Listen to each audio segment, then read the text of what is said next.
ज्योतिष दीप चैनल में आप सभी का बहुत बहुत स्वागत। इस चैनल के माध्यम से आप वास्तु का बड़ा रोचक ढंग से ज्ञान अर्जित कर रहे हैं और जिससे आपका कल्याण होगा। इस ज्योतिष दीप चैनल को आप सब्सक्राइब करें और इस वीडियो को बड़ी ध्यान से सुने, मनन करें, लाइक करें और दूसरों के को आप प्रेरित करें, जिससे आपका और उन सभी का कल्याण हो। इस ज्ञान मेला में हम प्रत्येक व्यक्ति के जीवन में अनेक प्रकार के पशु पक्षियों का आवागमन होता है। अर्थात संसार में सबसे बुद्धिमान यदि कोई जीव है तो वह मानव है, जिसने जो जंगल का राजा शेर होता है उसको भी अपने बस में कर लेता है और अपने बस में अनेक जीव जंतुओं को करके उनसे अपने दैनिक कार्यों को पूरा कराता है, जिससे मनुष्य को बहुत बड़ा लाभ प्राप्त होता है। इसी लाभ की बेला में वह अनेक प्रकार के पशु पक्षियों को पालता है। इन पशु पक्षी में कौन से पशु पक्षी जातक के लिए, किसी मनुष्य के लिए, ग्रह स्वामी के लिए लाभदायक होते हैं और कौन कौन से हानिकारक होते हैं, इसका हम विस्तृत विश्लेषण करने जा रहे हैं, जो प्रत्येक मानव के जीवन के लिए बहुत ही उपयुक्त और लाभकारी सिद्ध होते हैं। कुछ हमारे पशु पक्षी ऐसे हैं कि किसी आवास में पालने के अलावा स्वतः ही आ जाते हैं और अपना आवास, अपना घर बना लेते हैं और वहां रहने लग जाते हैं। वे पशु पक्षी उस ग्रह स्वामी के लिए बहुत ही हानिकारक होते हैं। उनमें जैसा आप देखते हैं व्यवहार रूप में, उनमें बाज पक्षी अधिकांशतः किसी न किसी खंडहर सूने मकान पर अधिकांश रहते हैं, जिसका तात्पर्य है कि वहां उजाड़ होता है। यदि बाज पक्षी किसी आवास में रहता है तो वह उस घर का उजाड़ करता है। इसी प्रकार से कबूतर और बगला तथा उल्लू भी आप देखते हैं कि जिस आवास पर बैठ जाता है, निवास बना लेता है, वह बहुत ही हानिकारक होता है, बहुत ही पीड़ा देने वाला बनता है। इसलिए उल्लू का वास कदाप नहीं रहने देना चाहिए। इसी प्रकार से गिद्ध, चील, ये भी इसी प्रकार के जीव हैं, जिस आवास पर एक बार बैठते हैं या कभी कभी अचानक किसी चलते हुए मनुष्य के सिर पर बैठ जाते हैं या स्पर्श कर जाते हैं, वह दुर्घटना के सूचक होते हैं। और यदि ऐसी दुर्घटना के सूचक आवास में अपना घर बना के रहेंगे तो कितनी उस आवास में लगातार घटना पे दुर्घटना होती रहेंगी, जो बहुत अशुभकारी रहेगी।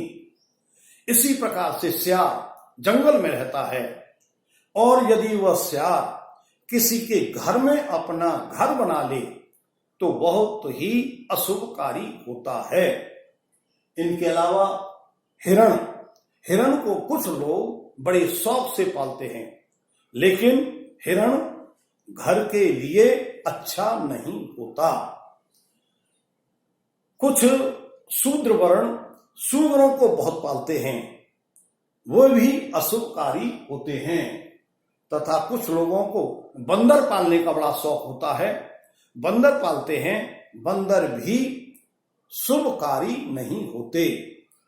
राजा महाराजा कई बार अपने आवास में शेर पालते थे और वही शेर बहुत ही अशुभकारी होता था। बताया जाता है कि राजा भरतपुर के राजा शेर पालने का शौक रखते थे और शेर पालते थे। वही शेर उनके जान के लिए उनके जीवन को समाप्त करने का सूचक बन गया। इसलिए शेर तो हिंसक सबसे ज्यादा होता ही है, लेकिन शेर को पालना शुभकारी नहीं है। इस प्रकार से यदि ये जानवर, यदि ये पशु पक्षी या ये जीव किसी आवास में पाले जाएंगे तो उस घर के अंदर धन का नाश होगा तथा अनेक प्रकार की पीड़ाएं होंगी।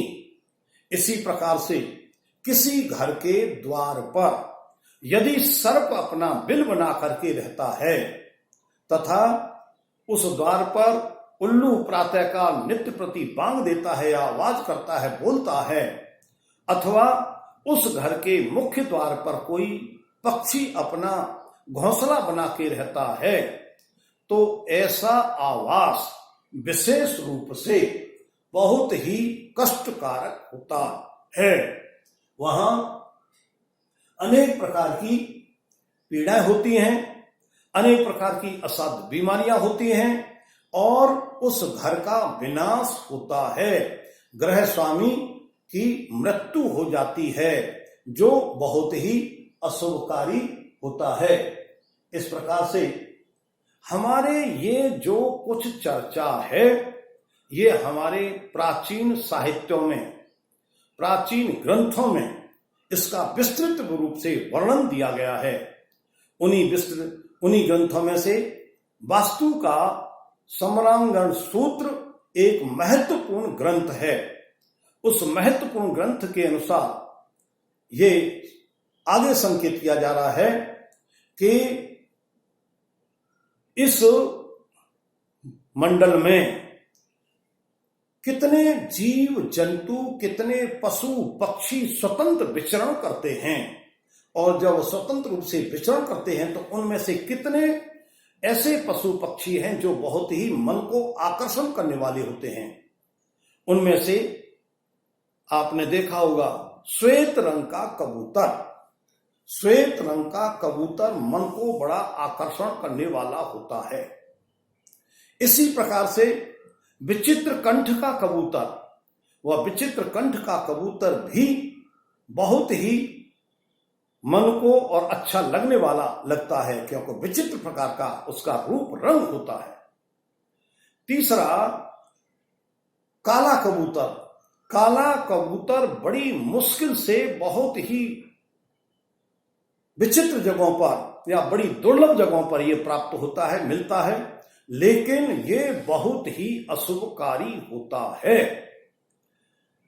इसके बाद में एक साधारण देसी कबूतर जो सलेटी रंग का होता है, सामान्य रूप से हर जगह पर, हर स्थान पर मिल जाता है।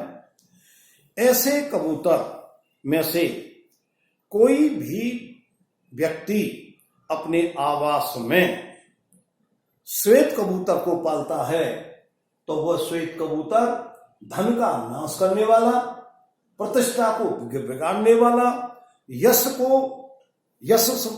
को अपयश में बदलने वाला तथा अनेक प्रकार के रोगों को देने वाला होता है, तथा परिवार के अनेक प्रकार की पीड़ा होती हैं जो बहुत ही अकल्याणकारी होती हैं। इसलिए श्वेत कबूतर को कभी भी भूल करके नहीं पालना चाहिए। इसी प्रकार से जो दूसरा विचित्र कंठ का कबूतर होता है, देखने में बड़ा आकर्षक होता है, मन को लुभाने वाला होता है, लेकिन ऐसे कबूतर को यदि कोई गृह स्वामी पालता है तो वह स्त्री का नाश निश्चित रूप से करता है, अर्थात पत्नी का दुख भोगना पड़ता है, जो बहुत ही अशुभकारी होता है। इसी प्रकार से काला कबूतर बहुत ही दुर्लभ स्थानों पर मिलता है, लेकिन देखने में बड़ा अद्भुत और आकर्षक होता है। उसको कोई भी जातक देखता है तो उसको पकड़ने का प्रयास करता है या किसी भी माध्यम से पकड़ करके अपने घर में रखने का प्रयास करता है, लेकिन वह काला कबूतर सबसे ज्यादा विनाश का कारक होता है।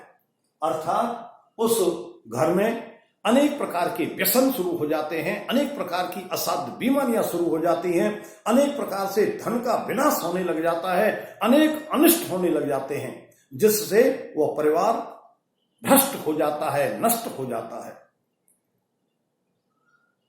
इसके बाद में जो देसी कबूतर है, सामान्य कबूतर है, जिसका रंग सलेटी है, जो प्राय इधर उधर घूमता रहता है, जिनको प्राय अधिकांश लोग ज्वार खिलाते रहते हैं अपने कल्याण के लिए। यदि उनको ज्वार खिलाते खिलाते अपने आवास की छत के ऊपर वह ज्वार खिलाने लग जाएं, तो वह नित्य प्रति वहां आएगा और आएगा, वहां बैठेगा, अपना घर बनाने का प्रयास करेगा और वहां पर रहेगा। वह भी अशुभकारी होता है। उस आवास में धीरे धीरे धन का बिना नाश होता है, घर में कलेश होती है, संताप बढ़ते हैं और मानसिक पीड़ाएं बढ़ती हैं, जो शुभकारी नहीं होती।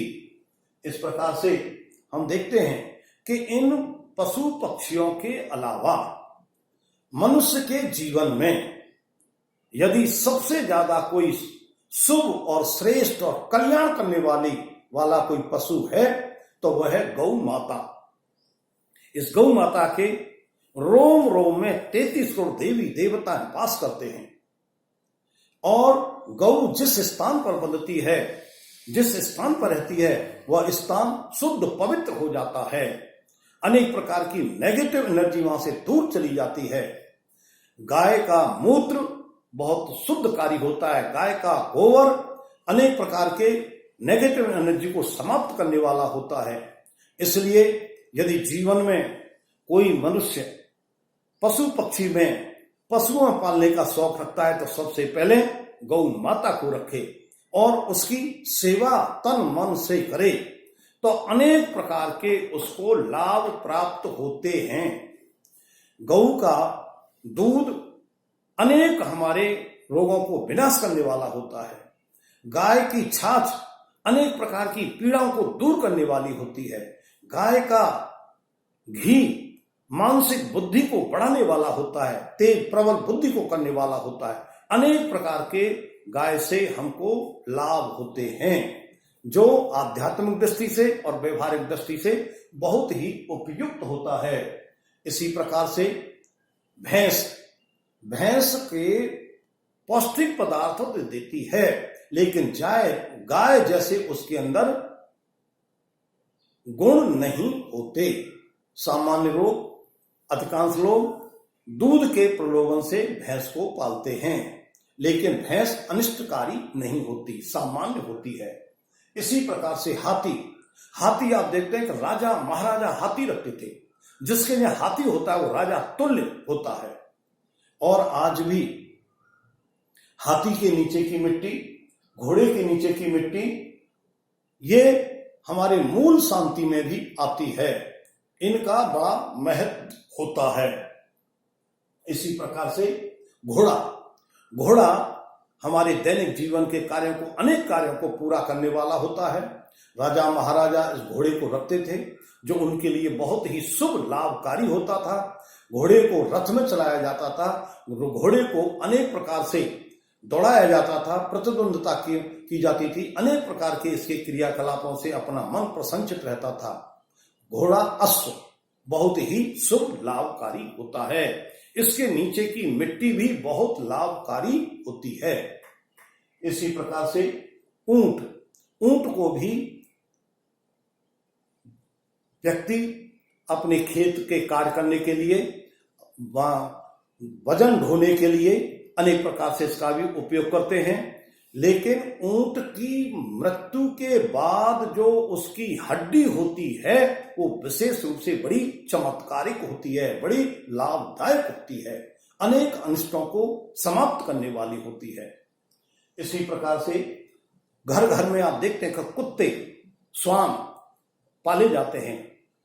जितने भी जीव हैं उनमें से कुत्ता जैसा, श्वान जैसा कोई वफादार नहीं होता। सबसे ज्यादा वफादार यदि श्वान है कोई जीव तो वह श्वान है, कुत्ता है, जो लाभकारी होता है, जो स्वामी के सदैव हित की बात करता है या हित को चाहने वाला होता है, और वह बहुत ही शुभ और लाभदायक होता है।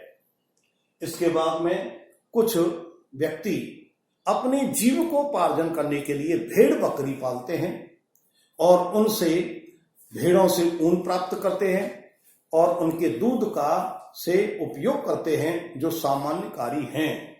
और इसके अलावा अनेक और अन्य जानवर हैं जिनको मनुष्य अनेक प्रकार के अपने दैनिक जीवन कार्यों में काम में लेते हैं, लाभ प्राप्त करते हैं और उनसे लाभ प्राप्त करके अपने जीवन के कार्यों को सरल बनाते हैं। इसी भावना के साथ ये जो पशु पक्षी का जो मैं विश्लेषण कर रहा हूं, विशेष रूप से मैंने ऊपर भी संकेत किया, समरांगण सूत्र वास्तु की दृष्टि से इनका विश्लेषण किया गया है। ये आवास में हमारे वास्तु के प्राचीन ऋषि मुनियों के अनुसार शुभ और अशुभ कैसे कैसे होते हैं, उनके द्वारा दिए गए निर्देशनों का हम पालन वास्तु के तहत करते हैं। इसी प्रकार से जितने और अन्य हमारे जीव हैं, जानवर हैं, उनका हम ज्योतिष के अंदर भी विश्लेषण करते हैं, क्योंकि शकुन विचार में वो जीव जानवर बहुत ही उपयुक्त होते हैं, बहुत ही तत्काल फल देने वाले होते हैं, जिनका वर्णन मैं आगे करूंगा। पर एक उदाहरण के लिए, जैसे कि यदि बिल्ली रास्ता काट जाती है तो अपशगुन हो जाता है, वो कार्य सिद्ध नहीं होता है। यदि रास्ता यात्रा करते समय हमारी दाहिनी तरफ गधा मिल जाता है और बाईं तरफ सर्प मिलता है तो वो भी अपशगुन का कारक होता है। इनका विश्लेषण हम अगले वीडियो में ज्योतिष की दृष्टि से उनका विश्लेषण करेंगे, जो आपके लिए लाभकारी और ज्ञानकारी होंगे। इस भावना के साथ में कल्याणम अस्तु।